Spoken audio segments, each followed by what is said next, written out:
우리가 계속적으로 지금 갈라디아서 말씀, 최근에 어떤 말씀을 드리고 있냐면 구원받은 이후의 삶을 어떻게 살아낼 것인가에 대해서 우리가 계속 은혜를 나누고 있는데요. 그 핵심은, 그 실체는 하나님이 우리를 은혜 안에서 자녀 삼아 주시고 이제는 율법의 종이 아닌 하나님 안에서 자유자의 신분으로 우리를 세워주셨다고 말씀하였어요. 결국 하나님의 은혜로 구원받은 삶으로서 우리에게 주어진 그 자유를 어떻게 사용하느냐가 구원에 합당한 삶을 사는 것과 맞닿아 있다라는 것을 말씀드렸습니다. 그래서 처음에 말씀드린 것처럼 사랑으로서 무엇하라고요?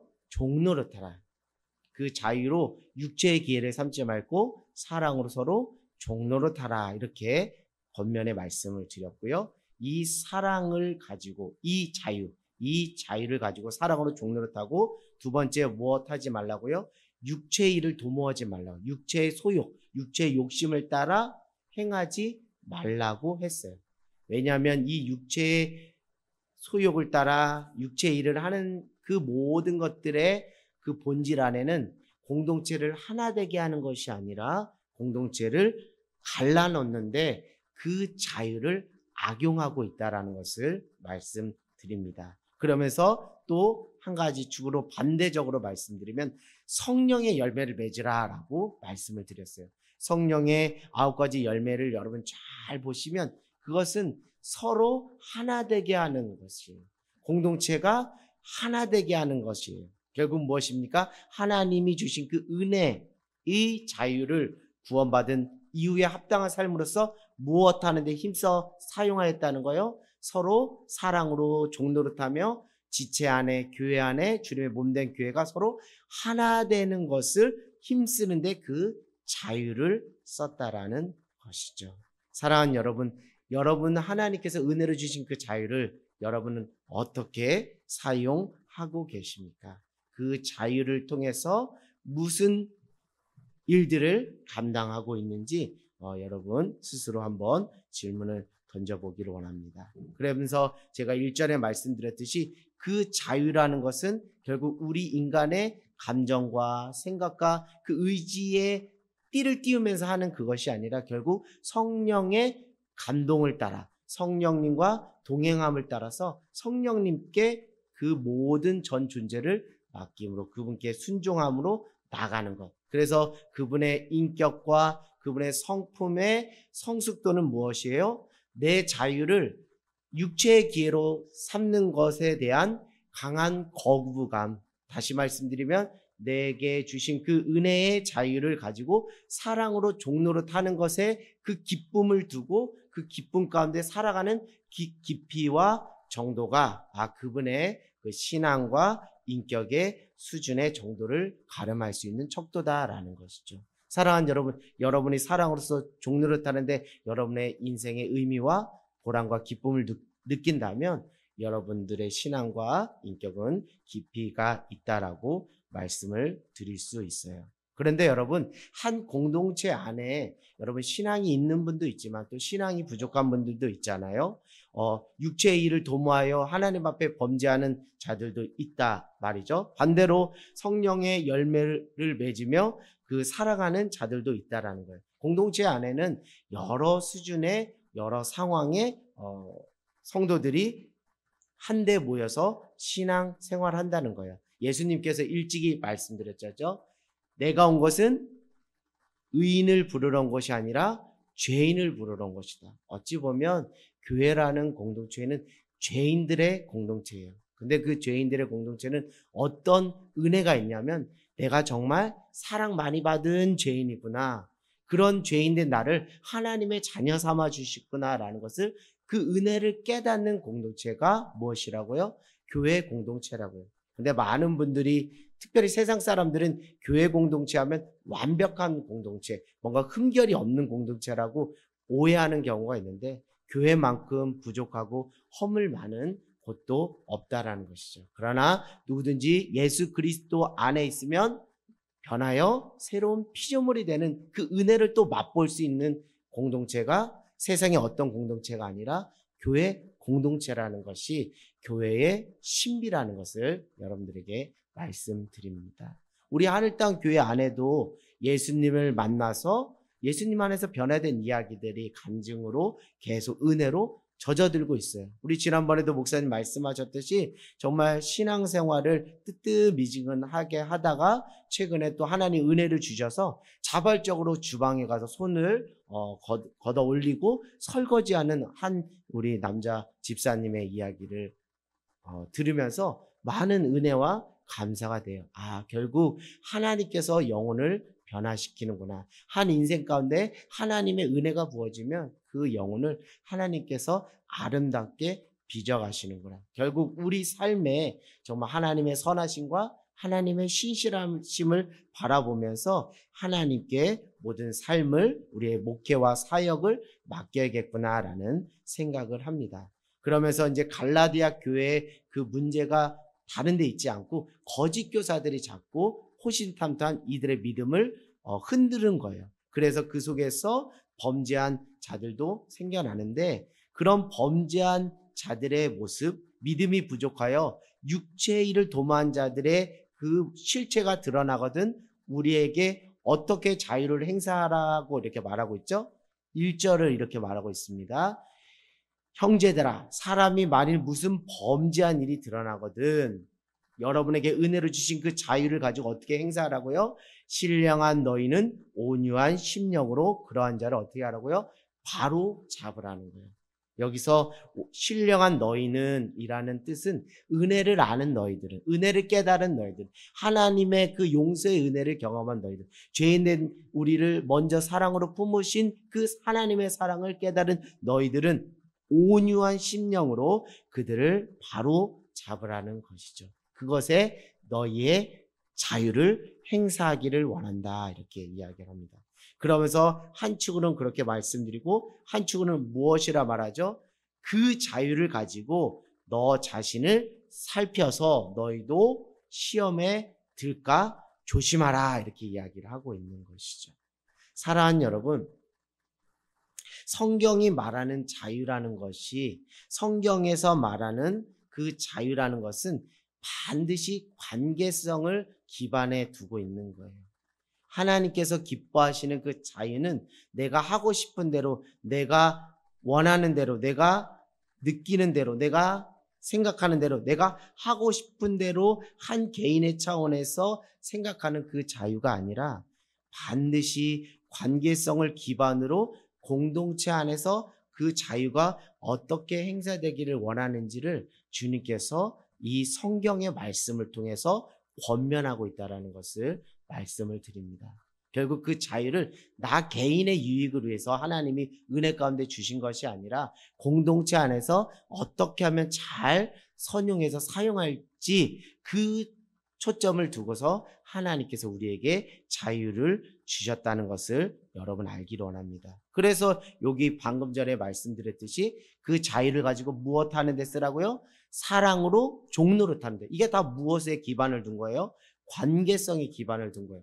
너 스스로 육체의 기회를 삼지 말고 너 하고 싶은 대로 육체의 기회를 삼지 말고 서로 사랑으로서 관계 속에서 종로를 타라는 거예요. 그리고 무엇이에요?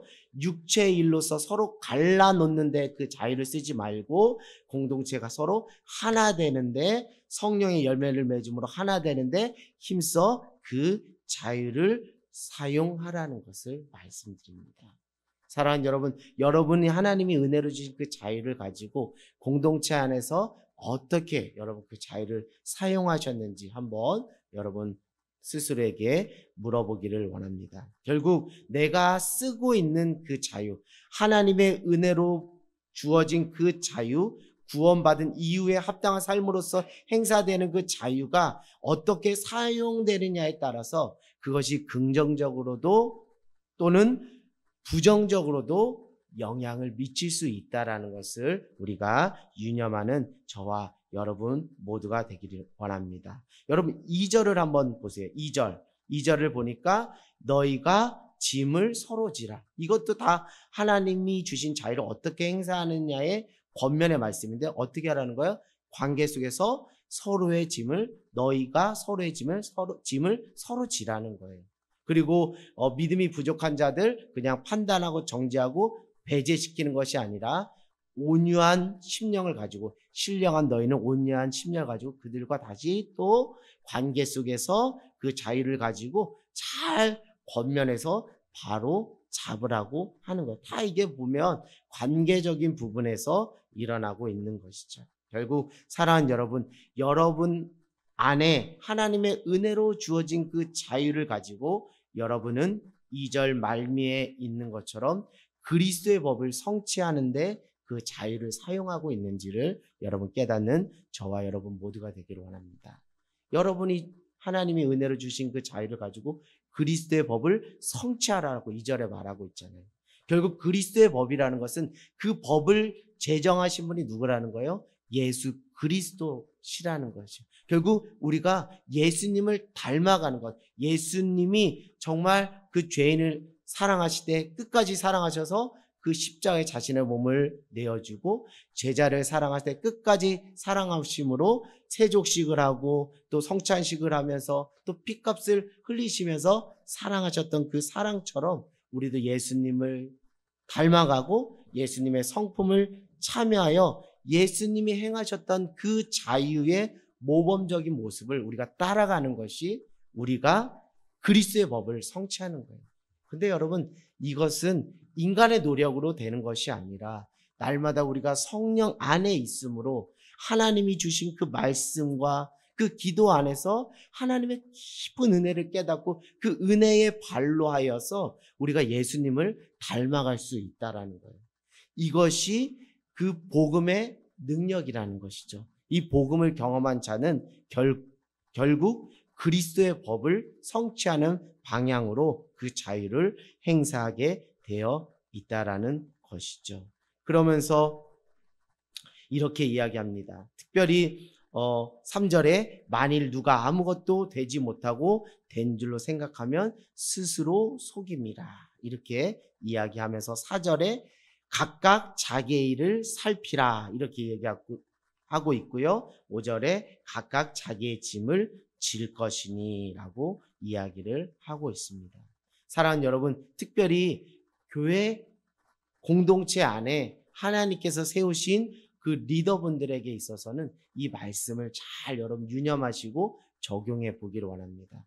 하나님이 내게 주신 자유를 가지고 내가 공동체 안에 어떤 영향을 끼치고 있는지, 내가 그 자유를 가지고 공동체에 유익을 끼치고 있는지, 공동체에 덕이 되게 하고 있는지를 여러분 보기를 원합니다. 여러분 스스로가 앞장서서 그리스도의 법을 성취하는데 앞장서는 저와 여러분 모두가 되기를 주님의 이름으로 간절히 소망합니다. 결국 그 자유는 공동체에 유익을 주며 덕이 되어야 되고 영혼들을 세우고 주님의 몸된 교회를 힘써 지키는데 그 방향과 그 초점이 맞춰져야 한다는 것이죠.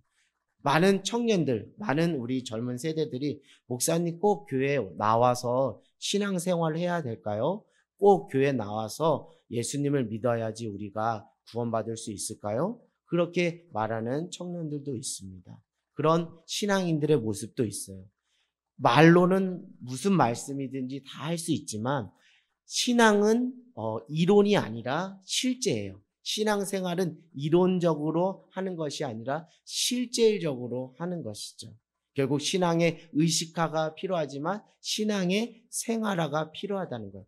여러분들이 신앙생활을 한번 혼자 공동체 없이 신앙생활을 한번 해본다 생각을 해보십시오. 그 신앙이 얼마나 오래 갈 수 있을까요? 저는 이것을 경험을 했어요. 제가 잠깐 신앙 안에서 방황했던 시절이 있어요. 한 3년의 시간을 방황을 했는데 그때 제가 왜 방황했는가 지금 생각해보면 공동체와 무관하게 신앙생활을 했던 거예요. 공동체를 떠나서 신앙생활을 했던 거예요. 그리고 그 자유를 공동체 안에서 관계성 안에서 행사하지 않고 내가 예배 드리고 싶으면 내가 예배 드리고 또 소위 큰 교회들은 1부부터 1부, 2부, 3부, 4부 예배가 있고 청년 예배가 있고 저녁 예배가 있으니까 내가 내 뜻대로 내 스케줄대로 내 감정과 생각대로 내 의지대로 그냥 내가 뭐 11시에도 가고 또 2시에도 가보고 또 4시에도 가보고 또 늦잠 자면 막 저녁에도 가보고 하는 그런 모습으로 신앙이 변질되더라고요. 왜 그렇게 변질된다고요? 하나님의 은혜 안에서 주어진 그 자유를 공동체가 아닌 한 개인의 영역으로 그걸 국한시키면 결국 이 신앙은 변질되게 돼 있고 이 신앙은 어떻게 된다고요?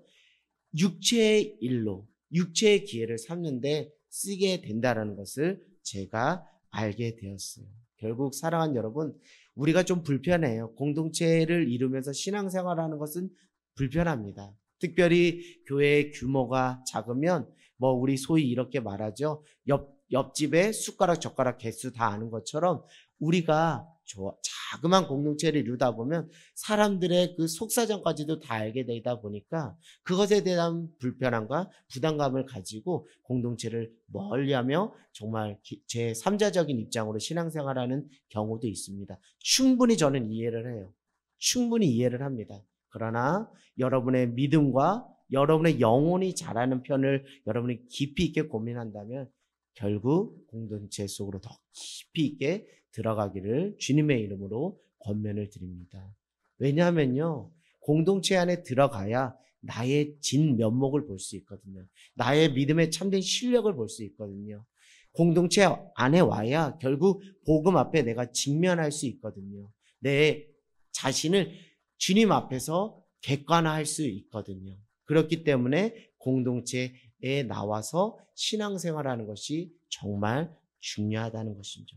저는 목회자로서 감사한 것이 제가 뭐 잘났고 못났고 뭐 이런 차원을 말씀드린 게 아니라 저에게 있어서 공동체가 제게 왜 유익하냐면 공동체는 저 자신을 정말 그냥 리얼하게 비춰볼 수 있는 거울의 역할을 하기 때문에 공동체 앞에서 내가 하나님 앞에서 내가 어떻게 서 있는지를 저는 공동체를 통해서 깨달아요. 내 믿음의 현주소, 내 영적인 상태를 그 공동체 속에서 실감한다니까요. 깨닫게 된다니까요. 내 안에 이런 부족함이 있었구나. 내 안에 이런 초조함이 있었구나. 내 안에 이런 쓴뿌리가 있었구나. 내 안에 이런 상처가 있었구나. 그것을 하나님께서 은혜 가운데 깨닫게 해주세요. 그것이 처음에는 불편하고 거북스러웠지만 하나님의 은혜가 덮으니까 하나님의 은혜가 그걸 덮으니까 더 깊이 힘써서 공동체 속으로 들어오게 되더라고요. 그러면서 그 공동체 안에서 큰 은혜 안에서 예수님의 그 성품과 예수님의 삶을 닮으면서 나도 그리스도의 법을 성취하는 모습으로 하나님께서 자라가게 하시더라고요. 사랑하는 여러분, 공동체에서 발견할 수 있는 두 가지 거울이 있다고 저는 생각을 해요. 그것은 예배 가운데 선포되는 말씀의 거울로 나 자신을 한번 보는 거예요. 특별히 공동체 안에서 드려지는 예배 속에서 선포되는 그 말씀으로 나 자신, 복음으로 나 자신을 살펴보는 은혜가 있고요. 특별히 또 한 축으로는 신앙의 교제를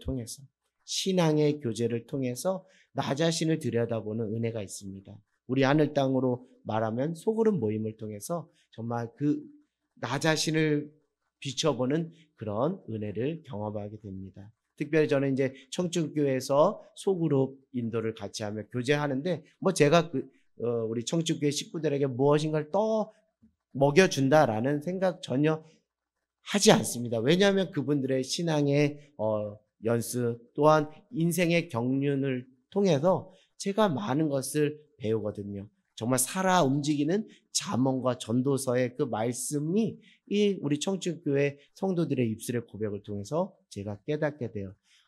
내가 너무 눈코 앞에 일에 전전긍긍했구나. 정말 산전, 수전, 공중전, 정말 전쟁을 떠나서 정말 억압받는 그 시절을 지나서 지금의 자리를 살아가는 이분들의 이야기가 정말 참 진정성 있는 말씀이구나라는 것을 깨닫게 되면서 그 유익이 있는 거예요. 그래서 사랑하는 여러분, 여러분이 그 자유를 행사하시되 반드시 공동체를 떠나지 않고 공동체 안에서 관계적인 그 관계 속에서 그 자유를 행사해 보십시오. 그 자유는 결국 하나님 은혜 안에서 그리스도의 법을 성취하는 자유로 하나님께서 선하게 행사해 주실 줄 믿습니다. 여러분이 공동체 안에서 신앙생활 한다 그러면 또 오해하는 것들이 있어요. 나를 희생하고 나는 없고 타인만 있다라고 생각을 해요. 공동체 안에서 신앙생활하면 타인들과 함께 그들에게 영혼에게 관심을 가져야 된다라고 말씀하고 있어요. 그런데 여러분, 오늘 이 말씀을 보면 공동체 안에서 신앙생활하는 것, 공동체 안에서 그 하나님 은혜로 주신 자유를 행사한다는 것은 정말 그 1절에 말한 것처럼 범죄한 자, 연약한 자, 부족한 자들 세우는데 그 자유도 행사하지만 오늘 분명하게 이야기하고 있잖아요. 4절에 각각 자기 일을 살피라. 그리고 각각 자기 짐을 질 것이요. 3절에 만일 누가 아무것도 되지 못하고 된 줄 생각하면 스스로 속임이라. 그러니까 공동체 안에서 영혼들을 품고 영혼들에게 사랑으로 종노하고 서로 하나 되는 것을 힘쓰는 그 힘씀이 동시에 어떤 것으로 나가야 되냐면 나 자신을 살펴보는 거예요. 나 자신의 그 신앙의 현주소를 살펴보는 거예요. 저 사람의 부족함을 판단하고 정죄하기 이전에 내가 그런 모습이 있진 않았는지 자기 자신을 보는 거예요. 결국 저는 목회를 하면서 목사님이 일전에 또 많은 말씀으로 신앙의 권면, 목회적인 권면을 했을 때 그것을 깨닫지 못했지만 한 살 한 살 목회 경력이 세워지면서 깨닫는 것은 목회라는 것이 결국 영혼을 세우기 위해서 하나님께서 사명자로서 세워주셨지만 동시에 목회자 자신이 세워지는 시간이라는 것을 또 깨닫게 돼요. 그러니까 영혼들을 보면서 나를 보는 거예요. 나를 보면서 또 영혼들을 보는 거예요. 이것이 어떻게 보면은 모순적인 것 같지만 교회 안의 신비라는 것이 이 모순적인 것이 하나님의 은혜 안에서 한 비빔밥처럼 섞이는 한 성령 안에서 섞이는 놀라운 은혜가 있다라는 거예요. 세상의 어떤 공동체도 이렇게 이런 아름다움, 역설적이고 모순적인 이 아름다움의 신비를 구현해낼 수 있는 공동체가 없잖아요. 그러나 교회 공동체는 다른 사람을 세우는 것이 나를 세우는 것이고 나를 세우는 것이 결국 다른 영혼을 세우는 것이고 주님의 몸된 교회를 세우는 것이고 그것이 그리스도의 법을 성취하는 것이다 라는 것을 오늘 1절에서부터 5절은 말씀하고 있는 것이에요. 사랑하는 여러분, 오늘 이 모든 것들이 우리 개인의 능력으로 되는 것이 아니라 우리 안에 살아계신 성령의 능력과 권능으로 가능하다라는 것이에요. 결국 그래서 계속적으로 제가 하나님 주신 자유를 가지고 인간적으로 행사하면 아무 유익이 없다. 그 자유를 성령님께 위탁하고 맡길 때 그 자유가 선하게 행사될 수 있다라고 한 거예요. 사랑하는 여러분, 성령 충만한 가운데 거하는 저와 여러분 모두가 되기를 원합니다. 한 개인의, 한 공동체의 신앙의 깊이는 하루를 이끌고 가는 원동력이 무엇인지를 보면 알 수 있어요. 어떤 분들은 근심 걱정에 하루를 지내겠고 어떤 분들은 돈에 매여서 하루를 지낼 수도 있습니다. 어떤 분들은 어떤 세상의 명예, 부, 권력 또 내가 맡은 일에 대한 것들로 인해서 하루를 이끌어가는 원동력일 수 있어요. 그러나 사랑하는 여러분, 여러분의 하루의 삶이 성령이 이끄시는 삶이 되기를 주님의 이름으로 간절히 소망합니다. 그러려면 여러분 성령이 이끄는 삶, 성령 충만한 삶이라는 것은 다른 것이 아니라 우리 요한복음 14장 26절 한번 말씀 찾아와 읽어볼까요? 요한복음 14장 26절 말씀 한번 찾아가서 읽어보도록 하겠습니다. 요한복음 14장 26절입니다. 요한복음 14장 26절 성경 신약 173페이지에 있습니다. 자, 우리 25절부터 26절 우리 같이 한번 읽어볼까요? 합독하겠습니다. 시작. 내가 아직 너희와 함께 있어 이 말을 너희에게 하였거니와 보혜사 곧 아버지께서 내 이름으로 보내실 성령 그가 너희에게 모든 것을 가르치고 내가 너희에게 말한 모든 것을 생각나게 하리라. 아멘. 제가 여러분들에게 말씀드린 것은 제 경험치를 또 빗대어서도 말씀드릴 수 있고, 또 여러분들도 그 이야기를 들으면 다 끄덕끄덕 동의를 하실 거예요. 여러분의 삶에 성령이 충만하다, 여러분의 삶에 성령이 이끄신다고 했을 때 그 실체가 무엇일까요? 저는 제 경험을 빗대어 생각하면 하나님의 말씀이 기억나고 생각나는 그 빈도수가 아주 촘촘해요. 어떤 삶의 순간마다, 결정적인 선택의 순간마다 내가 성령 충만하면 내가 온전하다는, 도덕적, 윤리적, 아주 흠결이 없는 퍼펙트하다는 그런 차원에서 성령 충만한 것이 아니라, 나는 부족하고 나는 연약하지만 내가 그 연약한 자로서 인생의 기로에서 어떻게 선택하고 결정할지 몰라서 방황하고 근심 걱정 가운데 전장하고 있을 때 그 성령께서 나와 함께 하셔서 말씀이 기억나고 생각나는 그 틈틈이 촘촘히 그것들을 채워가는 하루의 삶을 볼 때, 하루를 살고 뒤돌아보니까 내 삶을 내가 이끌어간 것이 아니라, 내 육체가 이끌어간 것이 아니라 성령께서 선하게 인도하셨구나라는 것을 깨닫게 되는 거예요. 특별히 저는 이번 주 하나님께서 성령 안에서 하나님께서 말씀이 기억나고 생각나게 하셨는데, 로마서 8장 28절의 말씀이 많이 하나님께서 기억나고 생각나게 해주셨어요. 하나님을 사랑하는 자 곧 그 뜻대로 부르심을 입은 자들에게는 모든 것이 합력하여 선을 이루라. 세상 살아가다 보면 왜 좌절할 때가 없겠습니까? 왜 낭망할 때가 없겠습니까? 목회하다 보면 기대와 다르게 방향이 흘러갈 때가 왜 없겠습니까? 그때마다 좌절하고 낙담할 수 있는 그 연약한 육신의 몸을 입고 있는 나에게 성령께서 하나님이 우리에게 하신 말씀을 기억나고 생각나게 해주신 거예요. 사랑하는 아들아, 두려워하지 말며 놀라지 말라. 내가 어디로 가니 너와 함께하리라. 하나님을 사랑하는 자 곧 그 뜻대로 부르심을 입은 자들은 모든 것이 합력하여 선을 이루어. 선하신 하나님 바라보자.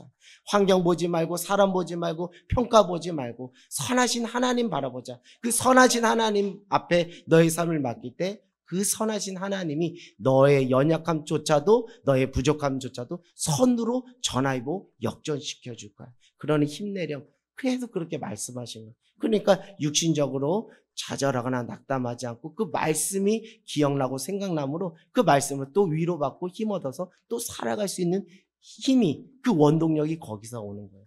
그러다가 또 하나님께서 생활 가운데서 문득 또 이 말씀을 하는 거예요. 히브리서 11장 1절.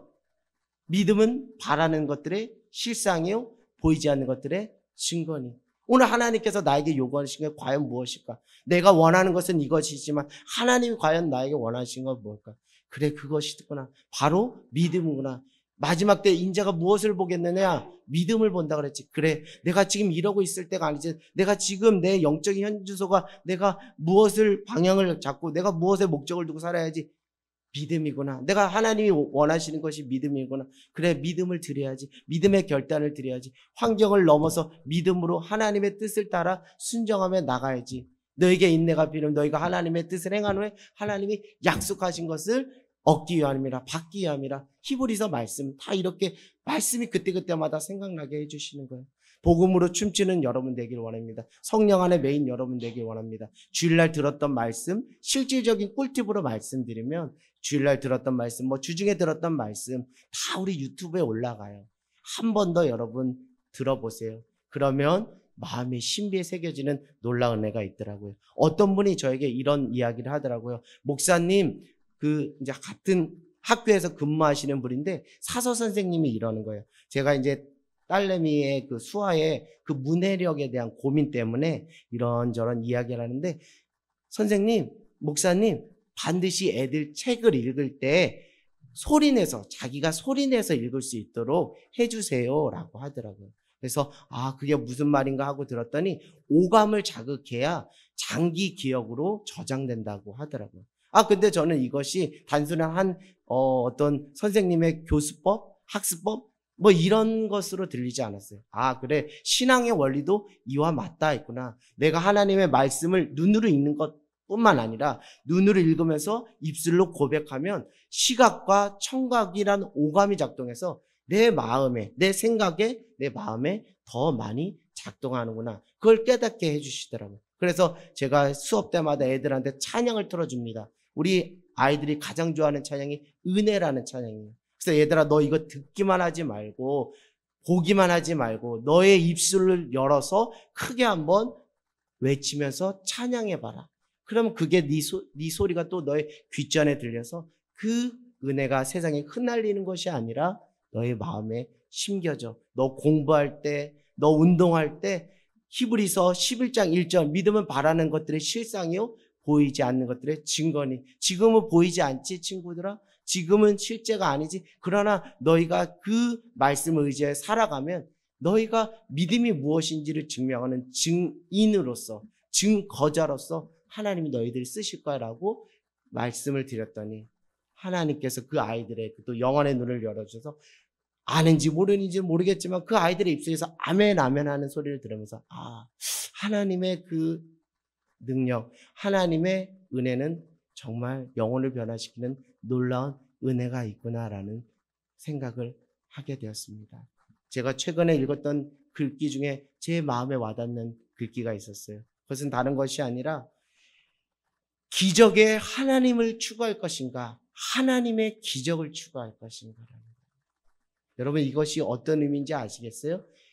기적에 하나님을 바라볼 것인가, 하나님의 기적을 바라볼 것인가. 우리가 어떤 것을 바라봐야 될까요? 하나님의 기적에 주안점을 댈까요? 그 기적을 행하시는 분이 누구시라는 것을 주안점을 둬야 될까요? 기적을 행하시는 하나님을 바라봐야겠죠. 우리가 종교적인 삶을 살아갈 때는, 기복적인 삶을 살아갈 때는 하나님의 기적이 왜 내 삶의 가운데 일어나지 않습니까? 기적을 보여주십시오. 보여주십시오. 그러니까 예수님께서 하시는 말씀이 나는 요나의 기적밖에 너에게 보여줄 것이 없다. 이렇게 말씀해요. 우리가 그렇게 살잖아요. 우리가 정말 종교적인, 율법적인 패러다임, 기복적인 패러다임에 하나님의 기적을 바라잖아요. 기적을 행하신 분이 누구신지를 바라보지 않고. 그래서 사랑하는 여러분, 선하시고 인자하시고 자비하시고 무소부재하시고 전지전능하신 그 하나님을 바라보십시오. 그분이 하신 말씀을 기억하고 그 말씀에 따라 여러분의 삶을 이끌어가는 저와 여러분 모두가 되기를 원합니다. 그러면 이것을 깨달았어요. 이 은혜를 깨달았어요. 제가 이것을 삭혀두겠어요? 제가 이걸 삭혀두는 것을 하나님 원하시겠어요?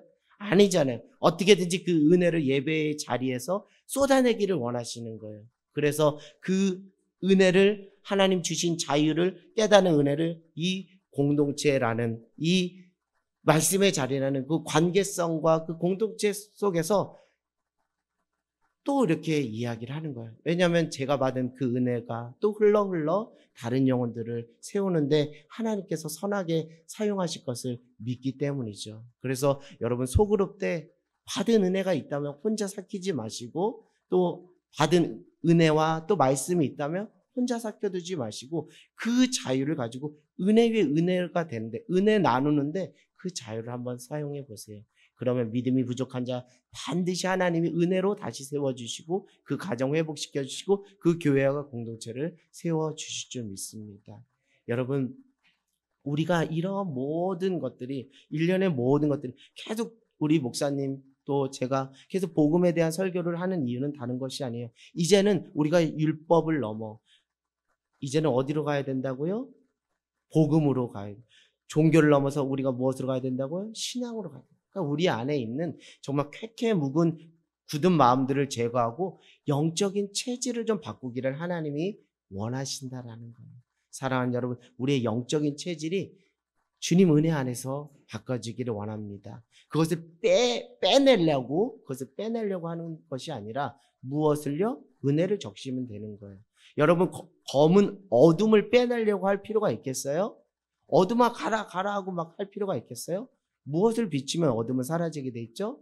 빛을 비추면 어둠은 사라지게 돼 있어요. 내 상처 빠져나가라. 내 쓴뿌리야 빠져나가라. 내 죄악된 거 빠져나가라. 이렇게 한다고 빠져나가겠어요?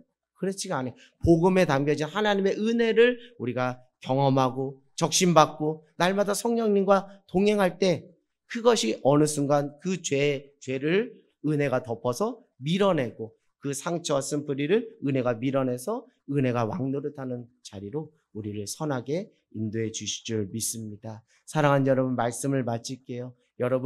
여러분의 그 믿음은 지금 어디에 있습니까? 인자가 올 때 마지막 때 믿음을 본다고 하였는데 여러분 하나님 앞에서 슬기로운 다도처녀처럼 깨어서 자기 자신을 하나님 앞에 겸비하여 정말 아주 슬기로운 다도처녀 그 거룩한 신부로서 신랑 되신 예수님을 맞이하는 저와 여러분 모두가 되기를 주님의 이름으로 간절히 소망합니다.